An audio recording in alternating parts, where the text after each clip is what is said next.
Oh boy. There goes the neighborhood. Well, I think I know the answer to this, but how is everyone feeling today? Happy release day. There's got to have been a lot of moments over the past few years. I mean, you guys have actually known each other even longer, that you thought maybe this would not happen, like that you've been waiting for this album to get out for so long. It's got to be a relief. We forget that we didn't release it. Like, Right. continually, we were like, oh, wow, it's not out yet. We've been playing these songs on tour for over a year, and it finally just feels so nice to be able to have it out for the fans and the rest of the world, hopefully future fans out there, to be able to actually go get it for themselves. You guys did a surprise show last night here in Manhattan. What was it like? You set up by Penn Station. You just caught a bunch of commuters kind of on their way home. Yeah, it was kind of amazing. You know, we had some of our team DNCE there, obviously. You know who you are. But we rolled up, and there was a giant stage set up outside of Penn Station, which is, you know, a New York City landmark. And I hope we brought the heat. I think we did. You guys only announced it like 30 minutes before the show. Was something like that, at any point are you kind of nervous? Like, what if no one shows up? You'd be surprised. We've had shows where no one shows up, so it's actually okay. We actually like the last minute surprise kind of feeling, and Right. a lot of fans actually came out. It was really amazing and there was people that were just kind of vibing, crossing the street, like getting into it, would stop and check us out, and I feel like that's what it's about, just being able to learn and discover new music. You guys obviously had an enormous year with Cake by the Ocean and now Body Moves. I'm curious, though, if we can go back to when you first decided to be a band. You've known each other for 9, 10 years in some cases. When did the conversations really start, like, we should put out some original music together and make this an official thing? The conversation started, I would say, with Jack and I, it started probably 6 years ago. We were living together, and we talked about doing bands. We had band names like Tick Jack Joe, There was Bud Heavy, C-. C minus, Yeah. and nice snort. I heard that was cute. That was cute. It was cute. Yeah, girl. So we talked about it for a while. Right. And then once it was actually time to get cracking, I mean, I called up Jack. I was like, hey, like, let's actually do this for real. And then Jinju kind of joined forces, and we met Cole, like, through a mutual friend. And I think for all of us, it was just the obvious thing for us to do. And yeah, sometimes it's not always this easy when you work with friends, because you could have a lot of different ideas and a lot of cooks in the kitchen. And for some reason, the universe put us together for a reason, because it makes it a lot easier. Most of you were involved and on other tours at the time. Like, what was Joe sort of saying that made sense, that you were like, you know what, Jack, maybe I won't go out with Garth Brooks. Maybe I will just join this band. I love that this Garth Brooks story is turning into such a big deal. Right? Now. Well, He had a crush on Jack. I'm just going to say that. we're friends. I was on tour like a couple different times, and Joe would be like, "Hey, we're doing this," and he'd call me, and like, yeah, let me know. And then like a couple months would go by, I'd be like, oh, what happened? Like, what's going on, Joe? And then I'd come home, and then finally he sent me like the demo for Cake, and it was like, yeah, Right. I'm working on this, and I'm like, yes, finally, That we're made gonna do sense it. to you. Yeah, That's awesome. That's when it clicked. You know, Joe, you sort of tried out a solo career post Jonas Brothers. What made sense, or why did you want to return to the band format? I've always felt comfortable in the band, and I think in the time of my life, it seemed like the right approach, because I only had a short amount of time to really venture into a solo deal, project, whatever, and it was like less than a year, and I just rushed it. And I'm happy with the music that came out of that album that I was able to create, but ultimately, it's always been my closest to my heart to be in a band. I feel more comfortable and be surrounded by these amazing musicians, and they love music as much as I do, and they work just as hard as I do, and they don't stop. So it's a perfect fit. So Jack heard Cake by the Ocean, a demo. Jinju, what was like the first thing you heard, or what was Joe kind of pitching for his vision of this band? Well, it was out of the blue. Okay. I was in LA, actually in the Uber going somewhere, and Joe hit me up out of the blue. Like, he just called me, and he goes like, Jinju, I have something to tell you. And I was like, what? He's like, I'm doing this band thing, and I want you to be part of it. I was like, sure. Okay. That was easy. Yeah, and that's the story. And then he sent me the music, and I heard the Cake by the Ocean, and I had all of my hair just like raising. That would be interesting to see. yeah, it was. I got chills like all over my body, and I was like, I love the music, and I'm so in it. That's so cool. Yeah. Joe, you were sort of like leaning into R&B even when you were doing solo music. How did you come back to this very funky, like power pop? It's definitely the music we all kind of relate with. We like everything. It could be from hip hop to funky music to country music, but I feel like when it comes down to it, funk music is something that we all really gravitate towards, and I think that it felt like I've always wanted to go in that route. Like even when we first started writing, like I would work with writers or producers, and the music was like very sexy R&B stuff, and I never loved that. You know, I did that for a lot of years, and I always felt like you could be sexy, but you don't have to be like. For me at least, I didn't want to be very straight up R&B. And for us, like, just it's fun to be able to be loud and crazy, but also kind of have that soulful message as well. That's awesome. So the name, DNCE, I remember when you guys first premiered and we didn't know if we were supposed to say dance or DNCE. What happened to that lonesome A? Where did that go? We were kind of drunk one night after, well, I mean, that describes pretty much every night, but we were texting each other. The music was sounding so cool, and we believed in the aesthetic idea of the band, but we needed a name. And we threw around a million ideas, but everything's taken these days. Right. And someone in a group text, we're all like laying in our bed, one eye open. Someone misspelled the word dance. Okay. And it just made sense. It was in capital letters, and there's 4 of us, and there was 4 letters, and we're certainly not perfect, and Right. neither is that word, but, you get the idea. Right, that's awesome. And then let's talk about Cake by the Ocean. It was such an enormous success and sort of right off the bat, but I hear there's a lot of stories what it means. I'm sure you've answered that a ton of times, but also Cake by the Ocean was just somebody missaid sex on the beach, the drink. Yeah, Where did that come from? Everything about this band is a complete mistake. Okay. Or a happy happenstance. accident. Yeah, happy accident. Right. In the studio, these producers from Sweden, they were trying to tell each other a story. Right. And instead of saying the drink Sex on the Beach, they called it Cake by the Ocean. Right. And Joe has this comedy alarm or radar in his Right. mind. Like could be something funny happening like 4 blocks away, and he knows it right now. He knows it. Like he's like, that's funny. Yeah. Yeah, so he grabbed onto that and said, all right, that's what we're doing. That's awesome. And then when, after you wrote it, did you think this is a hit, this should be the first single? It was immediate, you guys were unanimous on it, or how did it kind of work? No, I think I was pretty shy to share it with people Okay. at first because it was like a weird song in my mind. I was Right. like, nobody's going to understand what we were talking about because we just did it out of writer's block. We were like I said earlier, we were writing all these kind of R&B sexy tunes that I was like, I just don't feel like that's kind of where we want to go. Right. And then one day, like Cole said, the story happened and we just went for it. We wrote the song and we all kind of sat back and laughed and we're like, this is kind of cool. Right. So I shared it with a few people around me and they loved it and that kind of set the template for DNCE. Right, that's awesome. It obviously shot to enormous success. It was everywhere. Where is the weirdest place you guys have encountered it playing in public? We were in some strange European airport. Okay. It was one of those ones where the food court's actually by all the gates. Right. And we were standing there in the line at actually Wendy's. It's this fine dining restaurant. You may have heard of it.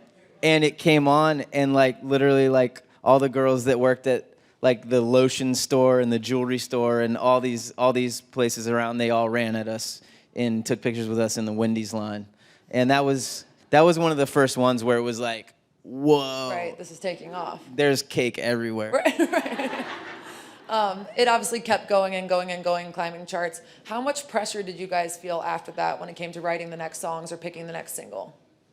I think, luckily enough for us, we weren't working off of an album that was out, and that's it kind of brings it obviously back to today. But we were able to just work off of one song and say, okay, if this could be the template for our album, sky's the limit. If we can talk about something that could mean literally anything to anyone out there, whether if it's literally just wanting to bake cakes in your kitchen to whatever else you want it to be. Right. It literally can mean that for you, and that's what it's about. Now it's just our anthem song when we perform it live. It's a song that got us to where we are, so that's what it means to us. But we were able to really take a year to create that record and not put pressure on ourselves to really nail a certain sound or a certain type of song. We could really just have this open format and say, okay, cool, like a little bit more freedom walking into the recording process. Like you said, it can kind of mean anything. What is the weirdest interpretation that someone has given you? Yeah, there's been a couple grandmothers that were just like little kids. I gotta break it down for you. I love listening to this song because I like to bake cakes in my kitchen, and I'm so happy someone finally wrote a song about it. That's amazing. Do they like to eat them by the ocean as well? It's possible. Yeah, probably. That's awesome. So obviously, we've now got an album that came out today, and honestly, Cake by the Ocean is very representative of it. It's sort of just like straightforward fun, which is a fairly nice antidote to a very serious year, especially in the music community. We've lost so many people. Is that sort of what the goal was? Did you guys just want to put together like a feel-good collection for everyone? I think that was on our minds a lot. Yeah, I mean, we lost a lot of amazing musicians that we look up to, that we love, and I think we were very inspired by a few of them that passed. So, and yeah, like there's a lot of negativity in the world. So for us, DNCE, we just want to put smiles on people's faces, and hopefully the music and the album you listen to, yeah, there are emotions and waves of emotions in the actual album, but ultimately we really just want to be able to make people smile, have fun, take you out of that headspace for a minute, and just make you like want to dance. Right. That's awesome. Something else that is very fun that I hear you guys have is a quote book on someone. Yeah, Whoa. How you know about that? I don't know. She's got a spy somewhere. I know. I've got a spy on the inside. Yeah, We have a quote book. It's I have true. a quote. We call it the quote sheet, and it's on my phone. And it's about like 300 notes from probably more, from the last year of like whatever we've either said or have done or overheard, and we think it's very funny. We just write it in this little. Okay. Do you have any examples that you can share? You have my phone? Can I see my phone? You guys, Get off the mushy. Yeah. Moshi. you guys realize this is a very, very top secret inside look into our souls. I'm just gonna have to make sure that it's like G-rated, because a lot of these are bad.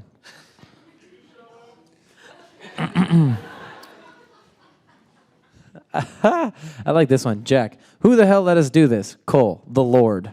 There you go. It's good to be ordained from up there, you know? I think There you go. Jinju said this about like a really tight dress. She said, I gave up breathing. So it becomes like kind of a cool memory book, like that is kind of snapshots. Yeah, of the last because couple half years. of them we remember the exact moment in the Yeah. city and the experience, and then some of them we're just like, we don't Right, have we don't know any where this idea came what from this at all. has anything to do with. Yeah. Here's a good one. Cole, what am I wearing?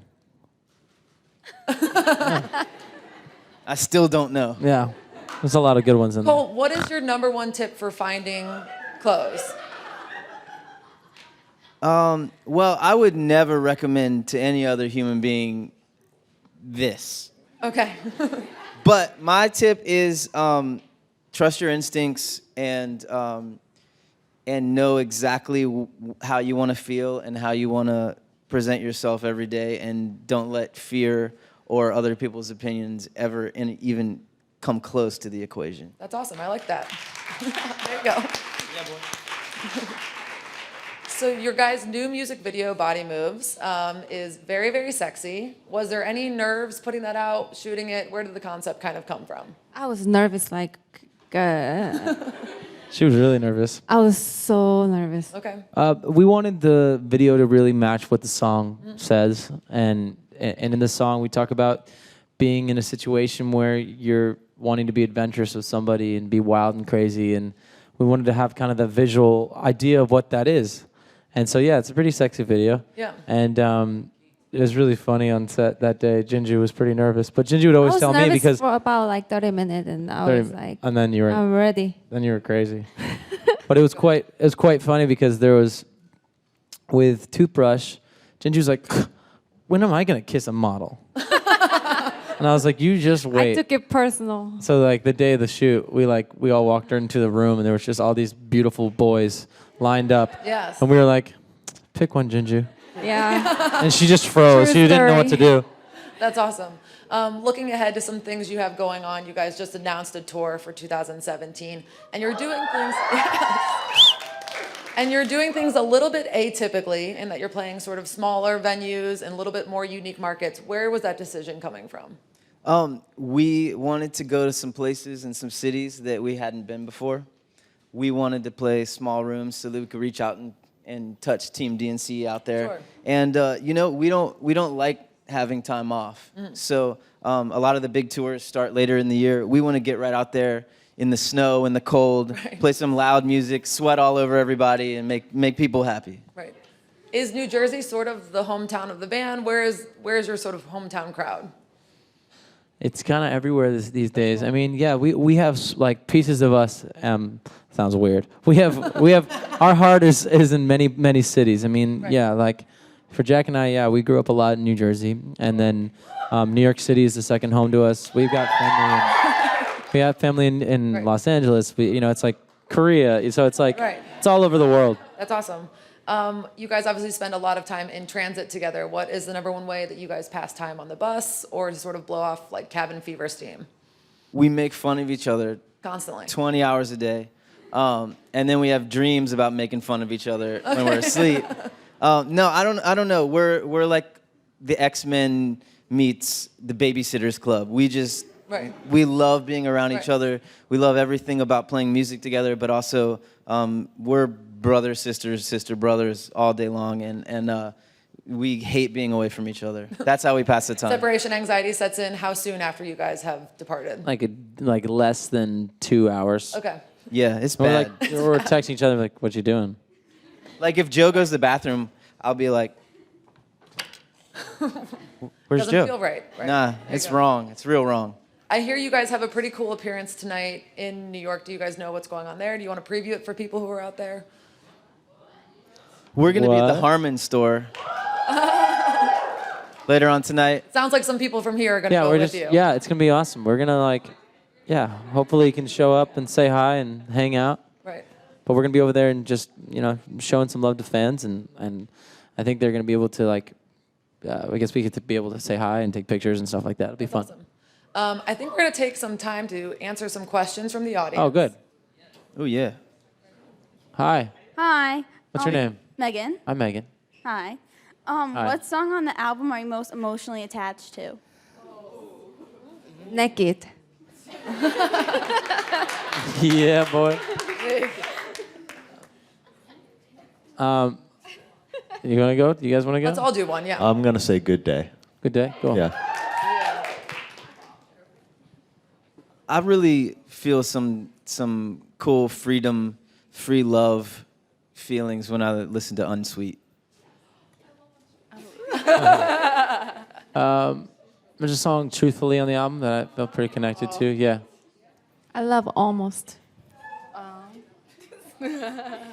Do you guys have a song that maybe like leading up to today you were most excited for people to hear that they hadn't gotten to hear yet? Yeah, it's cool. Like we kind of tend to forget that a lot of the music that's on the album, we there's a few that we weren't playing live yet. So like Unsweet, Almost, Truthfully. I'm trying to think what Be Mean, Zoom. Yeah, a few that probably they haven't heard yet. So it's fun to like see the reactions or reading online about what songs they like more or they're like attracted to. So it's really cool, and it's just great to see the response. That's awesome. You have another question? Hi. I know you guys have them. What are some weird fan experiences you guys encountered?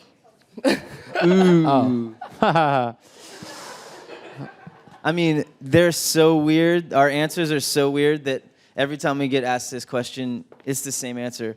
I had a lady break into my tour bus, and I got on the bus, and she was sitting on the couch in the front lounge, and she stood up, and she just handed me a stack of studio quality photographs, like glamour shots, of her pet skunk. Whoa. Of her pet skunk riding like a Pimp My Ride skunk No way. go-kart. like true a story. skunk motorcycle. And I took him, and I was like, I didn't know if she was gonna try to murder me or something. So I was like, thank you. And then she left, and that was all she wanted to do. Have you been able to figure out like any tether as to why she would think that's something you would want? Madison, I've spent half my life trying to unravel this riddle Right. in my mind. Right. And I don't even have one scenario where this made For sense. this to make sense. Nothing on the Instagram that could possibly lead her to the skunk. Just for this story, though, you've gotten a great story out of it. Yeah, I mean, this is Yeah. great. I have stuff to say now. Right. That's true. You have an answer to these questions. Do you have another question? Hi. Hey, Hello. Girl. First of all, congratulations. You guys, your music really brings the most happiness to me. Thank you. Thank you, Out of Keith. anyone. Oh, so sweet. Okay, so what is your favorite song on the album and why? Oh, that's tough. I think it probably changes every day for me personally, but I think right now in this day, I would say Unsweet is kind of it's for some reason it's I can visualize it playing it live, so it feels really nice to listen to it and think about what we're gonna do. Does anything else stick out to you guys? We played Truthfully this morning live, and it felt amazing, and I love that song. I gotta hold my little baby girl called Cake by the Ocean, because she let us kick in a lot of doors and show the world kind of who we are as a band. So, you know. That's awesome. Jack? I think I'm gonna have to go with Good Day again Okay. because I like it. Stick with it, if, Jack. if we go out drinking tonight, we're gonna feel tomorrow that Yeah. Yeah. we're gonna need Gotta that to get us celebrate. through. I felt like that this morning a little. I like the Oh, yeah. consistency. And we've got one final question actually from the audience. Hey. Hey, what's up? Hey, what's up? Hey. Awesome to see you guys. Good to see you too. Yep.